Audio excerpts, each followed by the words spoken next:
Kitterman, and this is my ceremonial speech. What you do makes a difference, and you have to decide what kind of difference you want to make. This is one of many quotes by Jane Goodall. Just at the age of 26, Jane traveled to what is known as today as Tanzania, and she traveled there from her hometown in England. And she entered the unknown world of chimpanzees. Jane Goodall has worked selflessly her entire life, and I will prove that with these 3 points.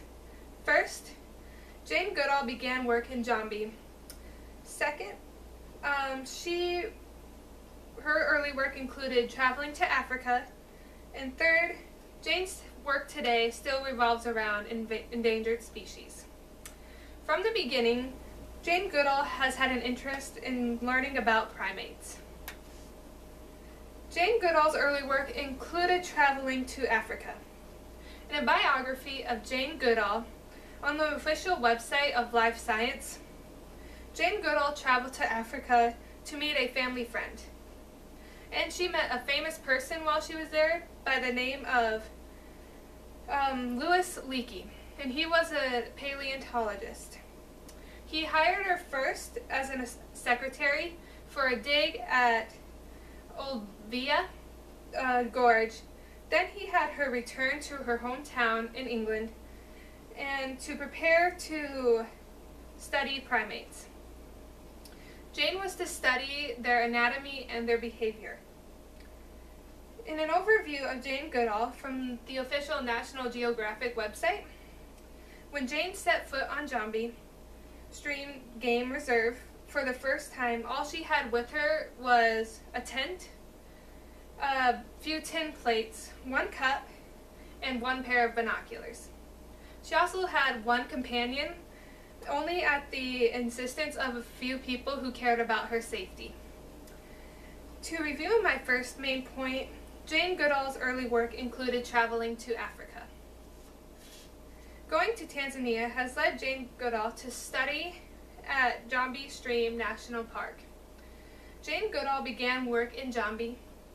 In a biography of Jane found on the official website Life Science, on July 14, 1960, Jane set up camp at Jambi Stream National Park in Tanzania. Almost 2 years after her arrival at Jambi, she was completely accepted by the chimpanzees she was studying.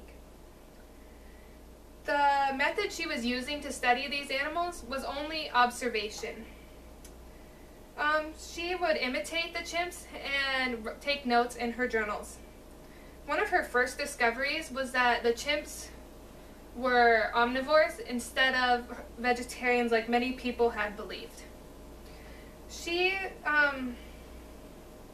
observed the chimps hunting and using tools like a stick to fish for termites and other bugs.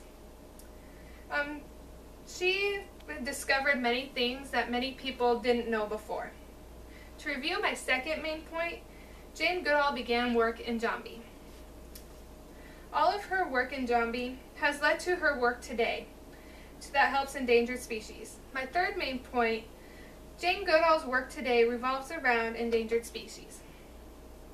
According to an article from the Jane Goodall Institute, today Jane Goodall's work still revolves around the chimps and other endangered species. The Jane Goodall Institute today protects these endangered animals at Jambi. Jane today still goes to Jambi to see the animals she has come to love.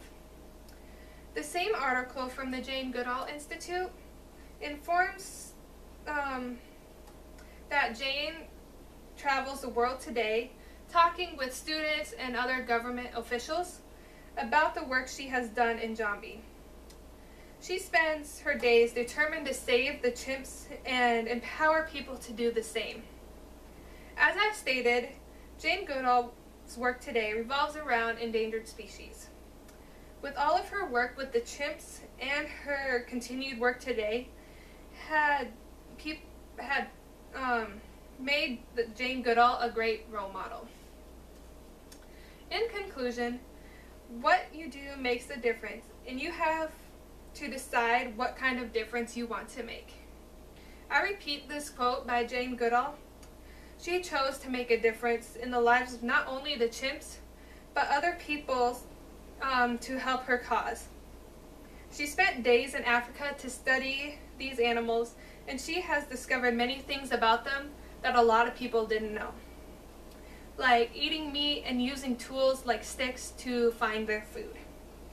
Jane Goodall has worked selflessly her entire life, and I believe I have proven that with my 3 points. First, Jane Goodall's early work included traveling to Africa. Second, she began work in Jambi. And third, her work today revolves around endangered species. Thank you.